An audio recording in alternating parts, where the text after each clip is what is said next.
So let's say I want to go ahead and rename out certain files. In that case, all you need to do is go around onto a particular file that you want to rename and then right click right here and you can see that rename is an option.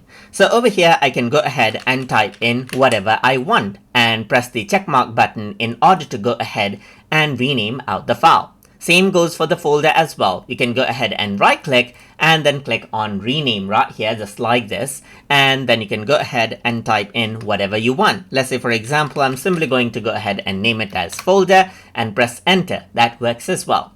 Apart from that, you can also go around over here and click on the three dot button right here that pops up besides the folder or file, and then you can go around over here onto rename right here and then type in whatever you want right here just like this. And that is how you can go ahead and rename out files inside of Terabox. So I hope you guys learned something as always, and as always please like, comment, share and subscribe.